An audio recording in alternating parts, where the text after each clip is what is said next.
ঊনসত্তরের গণছাত্র গণ অভ্যুত্থানে তৎকালীন সামরিক শাসক আইয়ুব খানকে চলে যেতে বাধ্য করা হয়েছে। কিন্তু যে কথাগুলো অনেক বক্তাই বলেছেন যে আমরা আমাদের সেই শিল্প যে লক্ষ্য, সেই লক্ষ্য আমরা পূরণ করতে পারি না। জয়েন্ট সাকি বলেছেন যে আজকে প্রায় এত বছর পরেও আমরা একটা নির্বাচন করতে পারি না। এটা একটা সামগ্রিক ব্যাপার। আমরা যারা রাজনীতি করি আমরা চেষ্টা করি, আমরা বদলানোর চেষ্টা করি, কিন্তু দেখা যায় সবগুলো সবসময় আমরা বেড়ে উঠি না। কারণ ত্রিক্রিয়াশীল যে চক্র আছে সেই চক্র এত বেশি তারা দৃঢ় হয়ে যান, এত বেশি করে তারা সেই বিপ্লবের বা আপনার সংগ্রামের সেই ধারাটাকে বদলে দিতে চায়।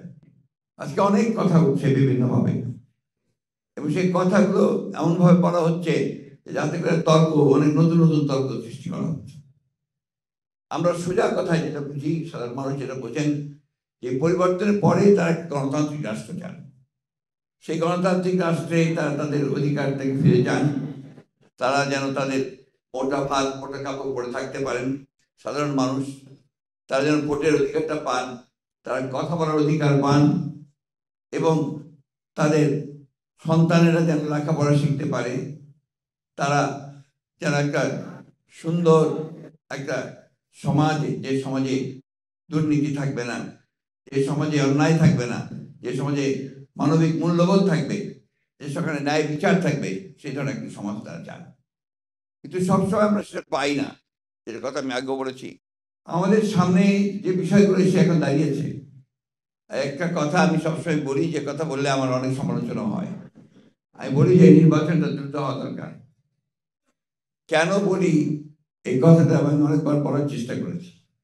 কারণ আমরা বিশ্বাস করি যে একটি নির্বাচন, যেটা থেকে আমরা প্রায় 15 বছর বঞ্চিত, নির্বাচনের মাধ্যমে আমাদের জনগণ তারা তাদের প্রতিনিধিকে নির্বাচিত করবার একটা সুযোগ পাবেন। এখন এখানে জোর করে যদি সেই বিষয়টাকে আপনার একটু বিতর্কিত করে ফেলা হয়, তাহলে জনগণ আবার তাদের সেই অধিকার থেকে বঞ্চিত হবে। এবং আমাদের যে অভিজ্ঞতা, সেই অভিজ্ঞতা আমরা দেখেছি যে এই ধরনের নির্বাচন যদি দ্রুত না হয়, সময় ক্ষেপণ করা হয়, তাহলে সেখানে অন্যান্য শক্তিগুলো মাথা চাড়া দিয়ে উঠতে থাকে, এবং তখন জনগণের যে চাহিদা, সেই চাহিদা থেকে তারা পুরোপুরিভাবেই বঞ্চিত হন। আমরা এই কথা বারবার বলতে চাই যে নির্বাচনে কে আসবে সেটা গুরুত্বপূর্ণ নয়, কিন্তু জনগণের অধিকারটা প্রতিষ্ঠিত হবে, সেটার জন্যই কিন্তু আমরা লড়াই করেছি দীর্ঘ 15 বছর।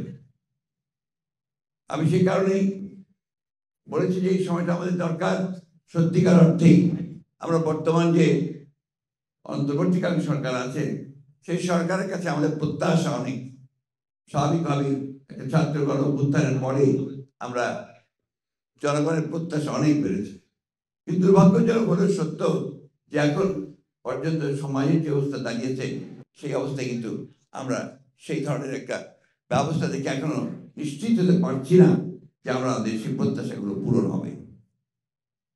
এখানে অনেক কথা আছে, প্রত্যেকটি রাজনৈতিক দলের বিভিন্ন রকম প্রোগ্রাম আছে, কর্মসূচি আছে, সেই কর্মসূচিগুলো নিয়ে তারা এগোতে চায়। কিন্তু একটা বিষয় কিন্তু সবাই একমত, যে একটা নির্বাচন হওয়া দরকার। নির্বাচনটা শুধু একটা দলকে ক্ষমতায় বসানোর জন্য নয়, নির্বাচনটা যে গণতান্ত্রিক ব্যবস্থা দিয়ে যাওয়ার জন্য একটা পথ সৃষ্টি করা, একটা দরওয়াজা পার হওয়া। আজকে প্রশ্ন উঠছে যে সংস্কারগুলো সবগুলো করে আপনার নির্বাচনে যাওয়ার প্রশ্ন উঠছে। তাহলে কি আমরা 4-5 বছর ধরে অপেক্ষা করব, বা যতদিন সংস্কার সম্পূর্ণ হবে ততদিন ধরে অপেক্ষা করবে জনগণ যে তারা তাদের ভোটের অধিকার থেকে বঞ্চিত হবে? আমরা এখনো দেখছি যে আমাদের আমলাতন্ত্র আগে যে ব্যবস্থা ছিল, সেই ব্যবস্থায় তারা এখনো সচিবালয় থেকে শুরু করে সমস্ত প্রশাসনে তারা একইভাবে তাদের ভূমিকা পালন করছে, কোনো রকম বদল হয়নি। বিশ্ববিদ্যালয়গুলোতে লেখাপড়া প্রায় বন্ধ হয়ে গেছে, স্কুল কলেজগুলোতে সেই ধরনের লেখাপড়া হচ্ছে না, স্বাস্থ্য ব্যবস্থা প্রায় ভেঙে পড়েছে। এগুলো অতীত থেকেই এসছে, এখন সেগুলো পরিবর্তনের এত অল্প সময় সম্ভব নয়, কিন্তু আমরা সেই পরিবর্তনগুলো চাই। সেই কারণে আমরা বলেছি যে নির্বাচন দ্রুত হওয়া দরকার। নির্বাচন দ্রুত হলে যে দল ক্ষমতায় আসবে, তার যে রাজনৈতিক যে কমিটমেন্ট টু পিপল থাকবে, সেই কমিটমেন্টগুলো তারা পালন করার জন্য অবশ্যই দায়বদ্ধ থাকবে। আমরা এই কথা আমি গতকালও বলেছি, আমাকে একজন সাংবাদিক ভাই নিয়ে প্রশ্ন করেছেন যে অন্তর্বর্তীকালীন সরকার যদি নিরপেক্ষ না থাকে তাহলে একটা নিরপেক্ষ সরকার দরকার হবে নির্বাচনের সময়। আমি গতকাল বলেছিলাম কারণ আছে, কারণ যে আমরা দেখি যে বেশ কিছু বিষয়ে অন্তর্বর্তীকালীন সরকার নিরপেক্ষতা পালন করতে পারছেন না।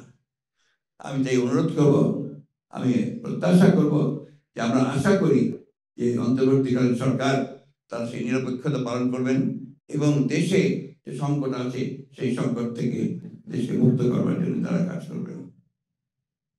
আসাদের মৃত্যু, জহির সাইদের শাহাদাত বরণ এবং আরো অসংখ্য মানুষের জীবনদান ৭১ সাল থেকে শুরু করে, তার আগে থেকে শুরু করে যে দান একটা সত্যিকার অর্থে গণতান্ত্রিক রাষ্ট্রের জন্য, সেটাকে যদি সত্যিকার অর্থেই আমাদের অর্থবহ করতে হয় তাহলে আমাদের যে প্রয়োজন হবে যে ন্যূনতম বিষয়গুলোতে আমাদের ঐক্যবদ্ধ হওয়া। আমরা আমাদের যারা একসাথে আন্দোলন করছিলাম, যুগপৎ আন্দোলন করছিলাম, আমরা ৩১ দফা কর্মসূচি দিচ্ছি।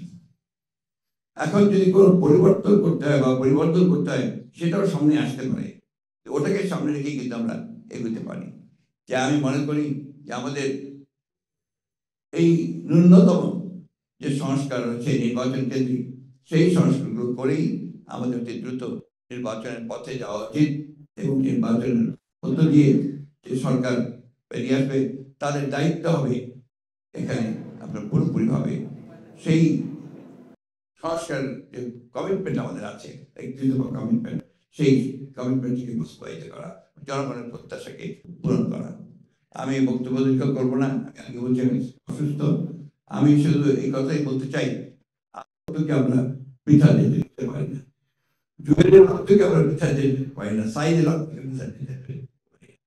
সব মিলিয়ে আজকে যারা আমাদের জন্য, আমাদের ভবিষ্যতের জন্য তারা প্রাণ দিয়েছেন, সেই তারা চেয়েছিলেন যে স্বপ্ন তাদের ছিল, সেই স্বপ্নগুলোকে যেন আমরা বাস্তবায়িত করতে পারি, সেই জন্য একটা ঐক্য গড়ে তুলে আমরা যেন সেটা অর্জন করতে পারি, সেই চেষ্টাই আমাদের।